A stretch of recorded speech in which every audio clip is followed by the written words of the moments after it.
प्रदेश की जुर्म की दुनिया का बेताज बादशाह अतीक अहमद, जिसके खिलाफ कोई भी जज केस नहीं लड़ना चाहता था। एक नहीं 10 जजों ने अतीक के केस को लड़ने से साफ इनकार कर दिया था। लेकिन कहते हैं ना, जब पाप का घड़ा बढ़ता है तो एक दिन जरूर फूटता है। इलाहाबाद और पूर्वांचल में ठेका, खनन, पट्टे और जमीन माफिया के कैरेक्टर का खौफ कॉकटेल बन गया था। अतीक अहमद 10 अगस्त 1962 को इलाहाबाद में एक तांगे वाले के घर बेटा पैदा होता है, जिसका नाम रखा गया अतीक अहमद। अतीक को बचपन से पढ़ाई में कोई खास रुचि नहीं थी। वह हाई स्कूल में फेल हो गया, जिसके बाद पिता इलाहाबाद स्टेशन पर तांगा चलाते थे। लेकिन रातों रात अमीर बनने का चस्का अतीक के पिता और अतीक को किसी भी हद तक ले जाने वाला था। 17 साल की उम्र में हत्या का आरोप लगा और उसके बाद उसका धंधा चल निकला। खूब रंगदारी वसूली जाने लगी। जिससे भी उगाई करनी होती, बस इतना बताया जाता कि अतीक अहमद फिरोज तांगे वाले का लड़का, फिर सामने वाला खुद ब खुद पैसा बेच देता। 17 साल की उम्र में जवानी की दहलीज पर कदम रखते ही अतीक के खिलाफ पहला मुकदमा दर्ज हुआ, और वो भी हत्या का। साल 1989 में 17 साल की उम्र में अतीक अहमद पर कत्ल का इल्जाम लगा। उसके बाद जुर्म जैसे अतीक का शगल बन गया हो। अतीक ने कभी पीछे मुड़कर नहीं देखा था। पढ़ाई के पन्ने तो कोरे थे, लेकिन साल दर साल उसके जुर्म की किताब बढ़ती जा रही थी।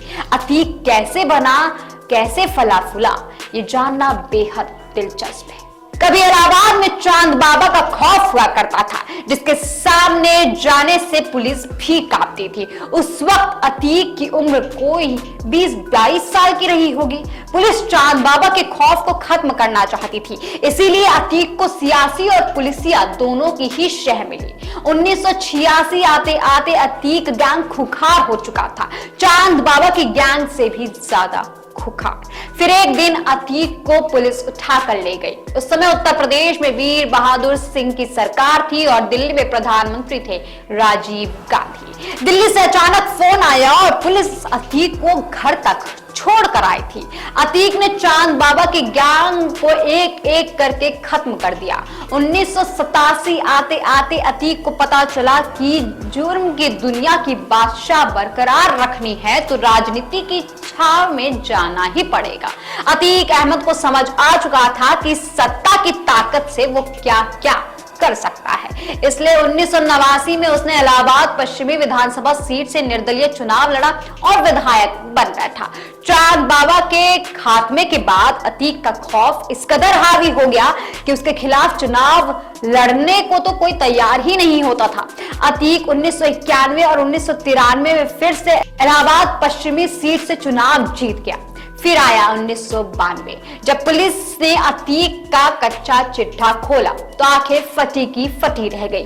30 साल की उम्र तक अतीक के खिलाफ करीबन 44 मामले दर्ज हो चुके थे।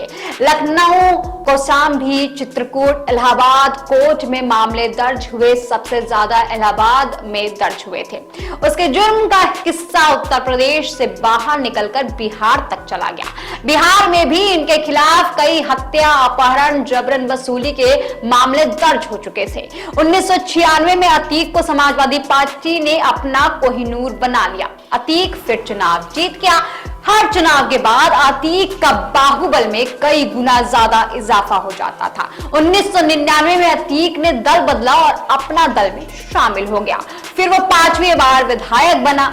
महंगी और लग्जरी गाड़ियों के साथ इंपोर्टेड हथियार से अतीक अहमद के सबसे बड़े शौक बन गए।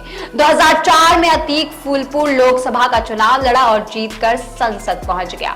फिर अपनी विधानसभा सीट इलाहाबाद पश्चिम से अपने भाई को चुनाव में उतारा, लेकिन उसका भाई चुनाव हार गया। 4000 वोटों से विधायक बने राजूपाल सपा से, जो अतीक का दाहिना हाथ हुआ करता था। अतीक अपने भाई की हार से बौखला गया। अतीक अतीक ने 25 जनवरी 2005 को राजू की 19 गोली मारकर हत्या कर दी। इसके बाद से अतीक के बुरे दिन शुरू हो गए। 2007 में विधानसभा चुनाव में इलाहाबाद पश्चिम सीट से फिर चुनाव हार गया। समाजवादी पार्टी ने अतीक को बाहर कर दिया था। अतीक के खिलाफ तत्कालीन मायावती की सरकार ने ऑपरेशन अतीक शुरू कर दिया था। अतीक गैंग के 127 लोगों की लिस्ट तैयार हो चुकी थी। चुन चुन कर सबको पकड़े जाने लगा। 1986 से लेकर 2007 तक अतीक पर 1 दर्जन से ज्यादा गैंगस्टर के तहत मामले दर्ज हो गए थे। अतीक पर 2000 रुपए का इनाम घोषित भी किया गया। उसकी करोड़ों की संपत्ति सीज कर दी गई थी। सांसद रहते हुए अतीक पर पूरे देश में लुकआउट नोटिस भी जारी हो गया था। अतीक दिल्ली से गिरफ्तार हुआ और जेल में भेज दिया गया।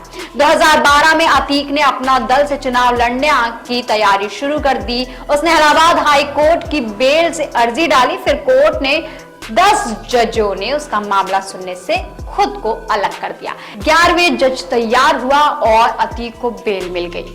अतीक फिर इलाहाबाद पश्चिम सीट से पूजा पाल के खिलाफ चुनाव में उतरा, लेकिन चुनाव हार गया। 2016 में अतीक को कानपुर सीट से उम्मीदवार बनाया गया तो अतीक खुशी के मारे 500 लग्जरी गाड़ियों का काफिला लेकर कानपुर पहुंच गया। वो खुद 8 करोड़ की हमर में सवार था। कहते हैं ना कि पाप की हांडी का अंत एक ना एक दिन जरूर होता है। 2017 में योगी सरकार आई और फिर ताबड़तोड़ अतीक की सभी फाइलें खुलवाई। अतीक के खिलाफ कई मामले की जांच सीबीआई को दे दी गई और अतीक के लंका की बर्बादी योगी ने अपने हाथों से ही कर डाली। आपको यह स्टोरी कैसी लगी कमेंट सेक्शन में जरूर बताइएगा। दोस्तों, अतीक यूं तो खूंखार अपराधी है और फिलहाल अतीक सुर्खियों में बना हुआ है। क्या कुछ होगा? अपडेट के लिए हमारे चैनल को सब्सक्राइब